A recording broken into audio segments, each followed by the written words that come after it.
Old school role playing is making a comeback, but many people still use 4 dice to roll for stats instead of 3.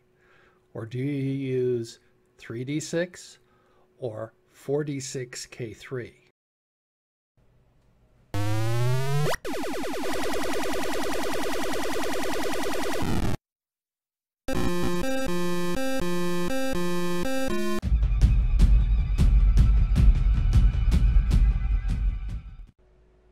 So what is the difference between 3d6 and 4d6 keep 3?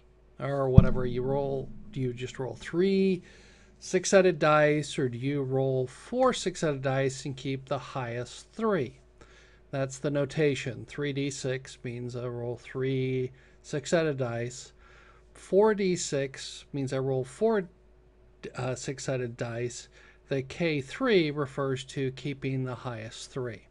So doing what I've done before, this is a standard Excel spreadsheet that goes through and enumerates all the possible rolls. And we'll scroll down to the end.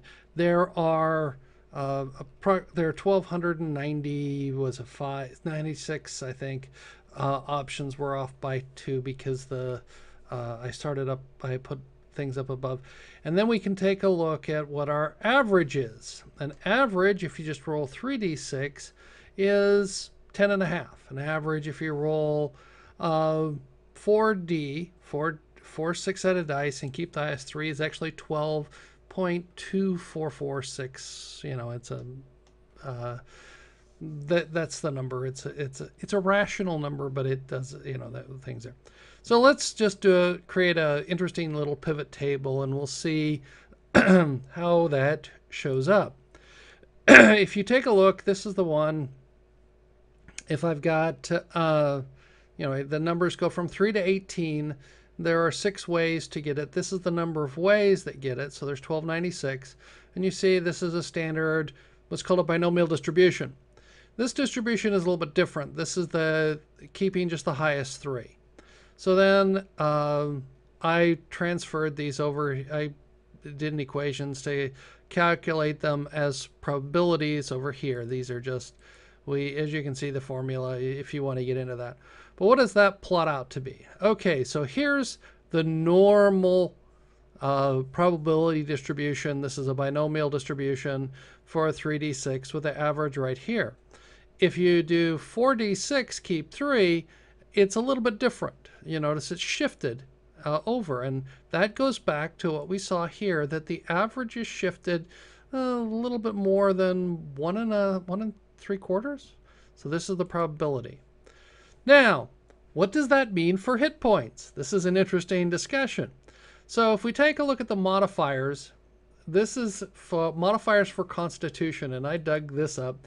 For fighters, the modifiers, this is OD&D. You notice if you've got a Constitution of 3, you get a -1 and so on. So I dug these up out of there's OD&D, 1st edition, 2nd edition, 3rd, 4th, and 5th all follow the same distribution, which is interesting because it's different from the distribution from the others. This is a symmetric distribution around the center. So this gives us our probability. We take a look. This is where we do the pivot and we calculate it out.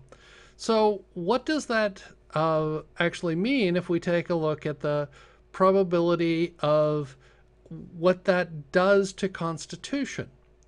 So because if your Constitution is higher, this is your odds of rolling a 3 with your Constitution, and this is the multiplied by the modifier. So this is why this is a negative number and these are positive numbers. So we can come up with the expectation for the average modifier based upon addition, whether you use 3d6 or 4d6 keep 3. And if we take a look at this, and the interesting, well, first off, let's take a look here. This is for fighters because the tables for fighters is this. And then fighter classes, this includes warriors, what they broke up in the later editions. So this is how this comes up here. It's a little bit different because you can only go up to it's for other classes it's a little bit different, that they didn't have the same level. So if we take a look at the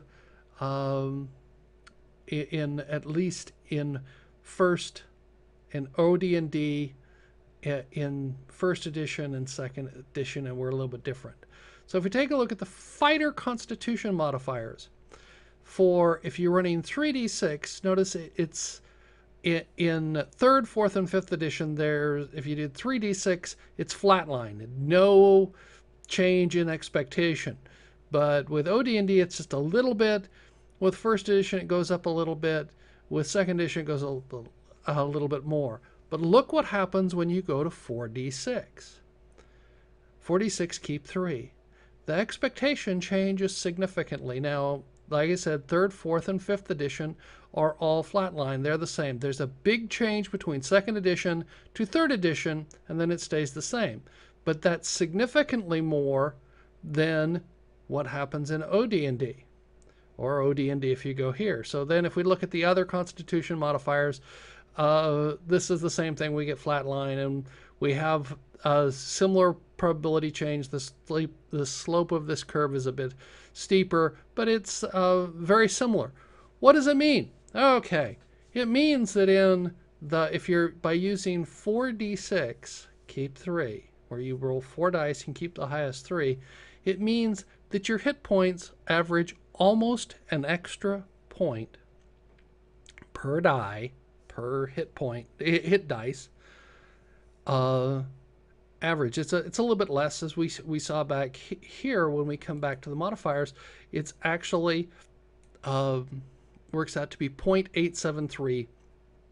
Not quite a full hit point, but it is a significant change. This makes your characters a bit stronger. So in a fighter who has a higher constitution, 1 hit point difference, because you're doing that, can be the difference between life and death in a competition. But it means that that you're more like the superhero, which is the thing that's happening with that. So if you want to play closer to what they call original Dungeons and Dragons, or play what is it, the revival of the old classic, and playing it that way, then let's go with 3d6, not 4d6, keep 3, because it adds a full hit point. Not quite, it adds almost a full hit point per die. If you like my video, press the thumbs up button. I'd appreciate that. Or if this interests you, you can always subscribe to my channel. There's a button right above. I look forward to hearing some comments. Tell me what you think about this, and I'll try and reply, and we can see if I'll do some more of these. Thank you.